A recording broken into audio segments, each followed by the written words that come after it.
Haleluya, haleluya. Salam sejahtera bagi Bapak Ibu, saudara-saudariku dikasihi Tuhan.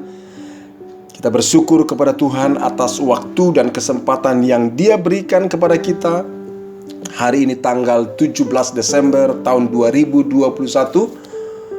Artinya kalau Tuhan berikan kesempatan, Dia juga menyediakan berkat-berkat yang khusus bagi kita di hari ini. Bapak Ibu, saudara-saudaraku, sahabat yang dikasihi oleh Tuhan, pada kesempatan hari ini saya mengajak ibu bapak sekalian kembali merenungkan firman Tuhan, dan kita berdoa bersama-sama supaya Tuhan yang terus menjagai dan memelihara kehidupan kita, hati kita, maupun tindakan-tindakan kita. Renungan firman Tuhan yang akan saya bacakan bagi kita, Bapak Ibu dikasihi Tuhan, adalah dari 1 Samuel pasal yang ke-26, ayat yang ke-7 sampai dengan ayat yang ke-12. 1 Samuel pasal yang ke-26, ayat yang ke-7 sampai dengan ayat yang ke-12.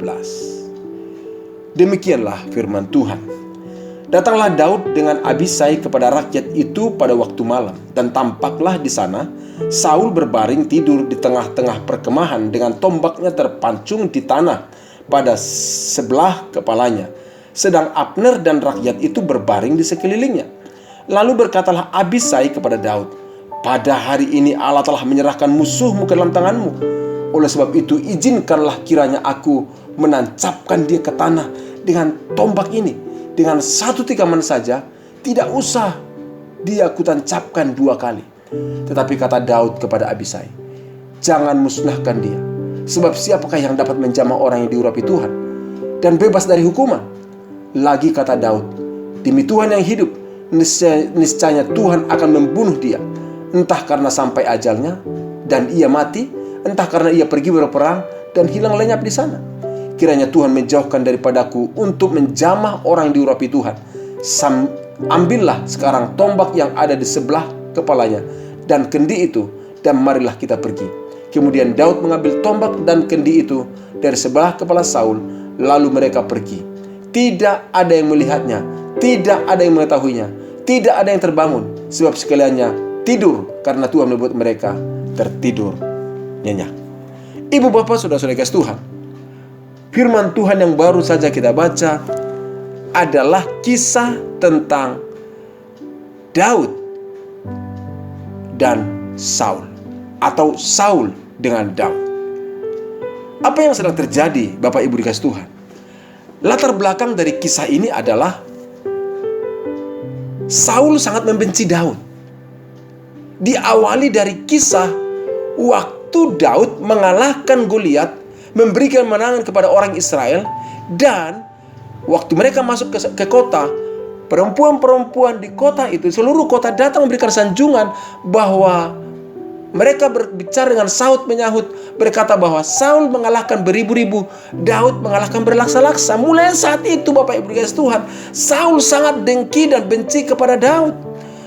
Dan karena keadaan seperti itu, Daud selalu berada dalam keadaan bahaya karena Saul terus merencanakan dan mencoba untuk membunuh Daud.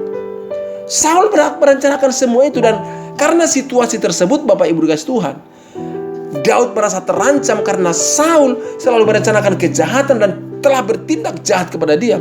Maka Daud ini menghindar, melarikan diri.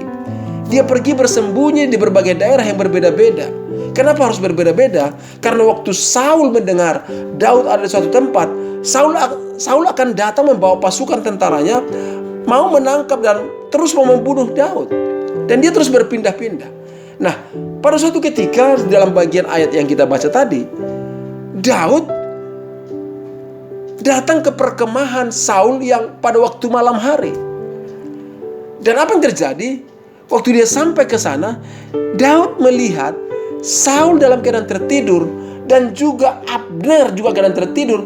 Bahkan seluruh rakyat yang ikut bersama dengan Saul tertidur juga. Karena keadaan tersebut, Abisai berkata, "Yes, ini kesempatan.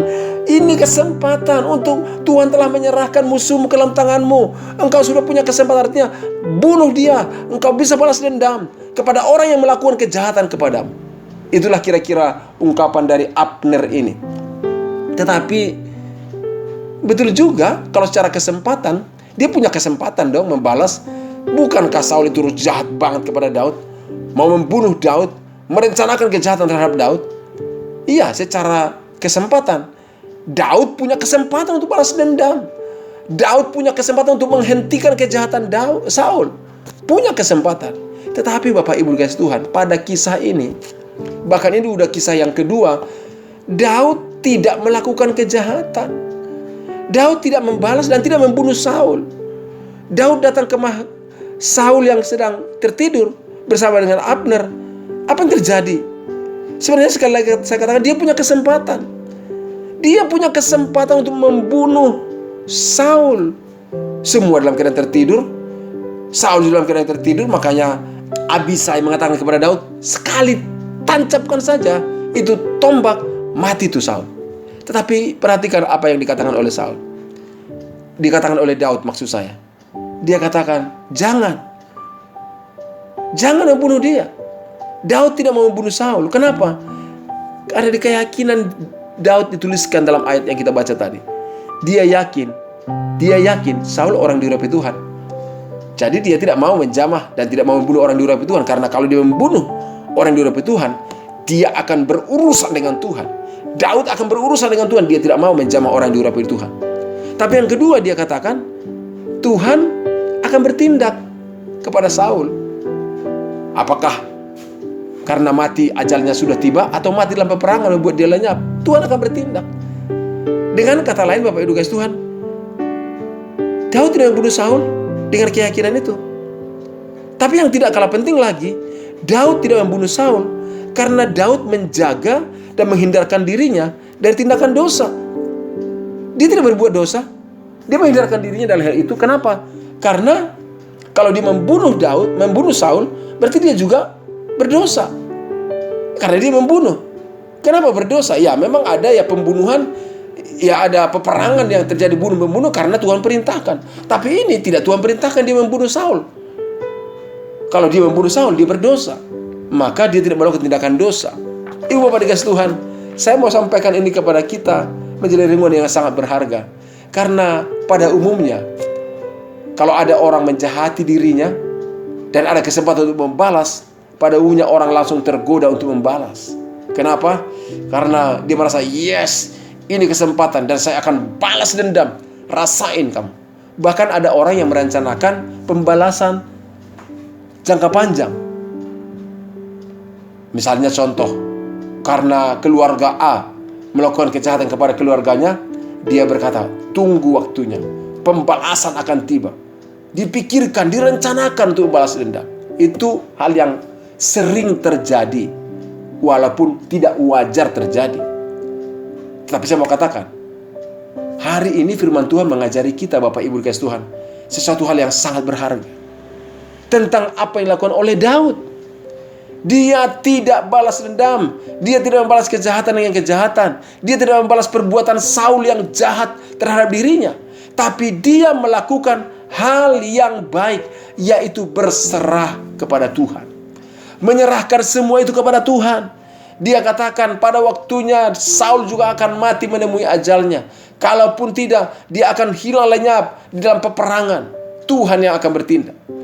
Oleh karena itu Bapak Ibu dikasih Tuhan, kebenaran firman Tuhan yang diajarkan melalui pengalaman Daud bersama dengan Saul ini, saya mau menyampaikan kepada kita cara menghadapi orang yang merencanakan kejahatan dan menjahati kehidupan kita. Saya katakan lagi, cara menghadapi orang yang merencanakan kejahatan dan menjahati hidup kita. Mungkin Anda berkata, iya, saya tahu tuh orang itu jahat sekali. Dia sudah merencanakan kejahatan. Dia sudah melakukan kejahatan buat saya. Saya harus memikirkan cara menghadapinya. Ya, cara menghadapinya adalah seperti yang dilakukan oleh Daud. Apa yang cara yang melakukan menghadapinya? Balas dendam? Ikut berbuat jahat? Tidak. Tetapi jangan ikut berbuat jahat. Loh, mungkin Bapak Ibu berpikir, maksudnya bagaimana Pak? Kalau orang menjahati engkau, orang sudah merencanakan kejahatan atas hidupmu, jangan ikut berbuat jahat. Karena kalau engkau berbuat jahat, berarti sama-sama penjahat. dia penjahat, Anda juga penjahat. Lalu bagaimana Pak kalau kita biarkan dia seperti itu? Enak banget dong. Dia udah menjahati saya nggak balas. Nah, ini yang penting. Jangan berbuat jahat karena kita menyerahkan pembalasan ke dalam tangan Tuhan. Percayalah, Tuhan tidak pernah berdiam diri. Tuhan tidak pernah mengabaikan orang yang tulus hati di hadapannya. Dan Tuhan juga tidak pernah bertindak tidak adil. Kalau orang berbuat jahat, orang berbuat dosa, pembalasan Tuhan akan turun atas hidup orang itu. Itu soalnya jangan ikut berbuat jahat. Kenapa? Karena kalau kita ikut berbuat jahat, berarti levelnya, kualitas hidup kita sama dengan mereka. Tapi kalau Anda memilih untuk tidak berbuat jahat, tapi berserah kepada Tuhan, menyerahkan pembalasan ke dalam tangan Tuhan, itu artinya level hidup Anda, level hidup kita lebih tinggi dari orang yang menjahati kita. Tapi kalau kita ikut melakukan kejahatan dengan orang yang bermaksud atau melakukan kejahatan kepada kita, levelnya sama. Sama-sama apa? Sama-sama penjahat. Saudaraku, saya tahu Tuhan ingin supaya kita menjadi orang-orang yang tetap menjaga kemurnian hati di hadapan Tuhan. Oleh karena itu, supaya kita memiliki kemurnian hati dan sikap yang berkenan kepada Tuhan, kita harus memiliki sikap yang benar di dalam menghadapi segala rencana dan tindakan orang yang menjahatin kita. Sikapnya adalah, pertama, jangan ikut berbuat dosa. Yang kedua, serahkan pembalasan ke dalam tangan Tuhan. Daud melakukan itu, Bapak Ibu guys Tuhan. Daud mengerjakan itu. Kalau kita membaca firman Tuhan, Daud punya kesempatan sudah 2 kali untuk memberikan kesempatan bagi dia untuk membunuh Saul. Tapi dia tetap tidak membunuh Saul. Kenapa? Intinya adalah karena dia menyerahkan semua itu ke dalam tangan Tuhan. Dia tidak melakukan kejahatan. Dengan kata lain, Daud sebenarnya memiliki kualitas hidup yang lebih tinggi, lebih mulia daripada Saul. Daud lebih punya kualitas hidup yang lebih tinggi. Kenapa? Karena Daud tidak membalas dendam. Saul seorang raja, tapi pikirannya pikiran jahat. Daud seorang gembala, tetapi apa yang terjadi? Kualitas hidupnya, kualitas yang mulia. Saudaraku, saya mau sampaikan, kualitas hidup seseorang tidak ditentukan oleh jabatan atau struktur yang dihadapi atau dimilikinya di dalam kehidupannya. Status sosialnya tidak. Status sosial sebagai raja, kualitas hidupnya belum tentu. Tapi saya beritahu, kualitas hidup seseorang ditentukan bagaimana dia menghormati Tuhan di dalam kehidupannya. Dan jika hari ini Bapak Ibu mengatakan menghormati Tuhan, mengasihi Tuhan, saya percaya Bapak Ibu akan belajar menyerahkan segala-galanya ke dalam tangan Tuhan. Dan saya mengajak kita menyerahkan semua hal hidup kita ini ke dalam tangan Tuhan, termasuk orang-orang yang berlaku jahat, menjahati hidupmu. Saudaraku dikasih Tuhan, jangan berbuat jahat, jangan balas dendam, jangan melakukan dosa, tapi serahkan kepada Tuhan. Lihat, pembalasan Tuhan yang akan nyata, dan berkat Tuhan akan dicurahkan bagi kehidupan kita semuanya. Kehidupan Bapak Ibu yang hidup benar di hadapan Tuhan akan mengalami berkat Tuhan. Tapi mereka yang melakukan kejahatan akan mengalami pembalasan dari Tuhan. Percayalah dan berserahlah hanya kepada Tuhan. Tuhan Yesus memberkati. Bapak Ibu, saya mengajak kita berdoa bersama-sama.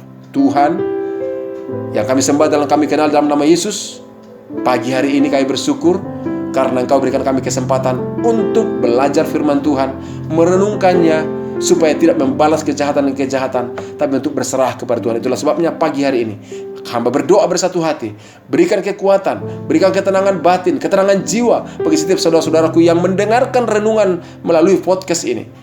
Dan Tuhan tolong mereka supaya belajar berserah kepada Tuhan. Dan kami berdoa menyerahkan setiap orang-orang yang berlaku jahat, merencanakan kejahatan yang kami tidak tahu ataupun yang kami ketahui. Tuhan campur tangan, Tuhan menjamah mereka, membuat mereka dalam pertobatan, dan Tuhan juga yang berperkara atas kehidupan mereka. Terima kasih Tuhan. Dan pagi hari ini kami membuka hati kami di hadapan Tuhan dan menyerahkan hidup kami ke dalam tuntunan dan perlindungan Tuhan. Berkat-Mu terjadi atas kehidupan kami. Terima kasih Bapa, di dalam nama Yesus Kristus kami berdoa dan kami mengucap syukur. Haleluya. Amin. Salam sejahtera bagi kita semuanya. Shalom. Tuhan Yesus memberkati Bapak Ibu sekalian. Amin.